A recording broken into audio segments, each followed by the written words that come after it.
Elsewhere, steel consumption is an indicator of the level of development in the country.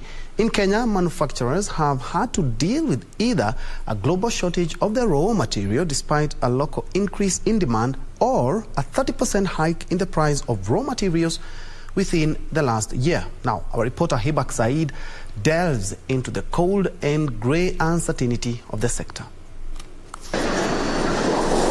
The lonely clang of metal on metal in an emptying factory. It is the end of a working day here at the Mabati Rolling Mills in Athi River, Machakos County.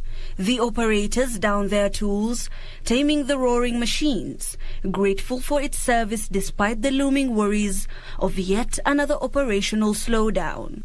The machines are available, the manpower very much ready, and people are ready to produce. However, are global trends coming in the way of maximum production, especially in the manufacturing sector?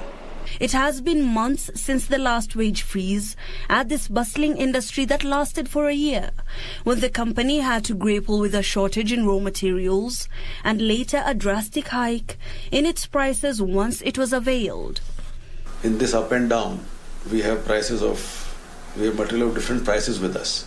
So we have to be really careful how to price our product in the market, because we cannot be seen as increasing prices and then decreasing prices, because that's not good for the consumer. We have learned from the past. When we have done that, our performance has got affected.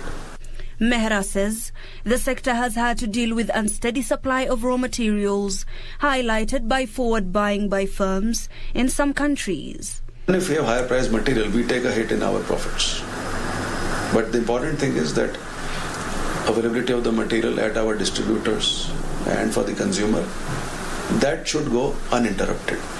He says even though the company retained all its workers, it had to freeze wages as well as navigate the challenge of price moderation, which was a delicate balance between shielding customers from the market forces and protecting its bottom line. With the global economic environment improving, officials hope the grey fog will continue to rise from this plant, with good tidings to the construction industry and its shareholders.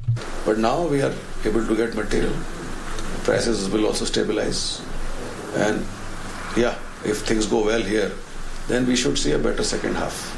As the world heals from the pandemic, steel manufacturing players are very hopeful that maybe the production might go back to pre-COVID levels. Hibak Said for KBC Channel 1.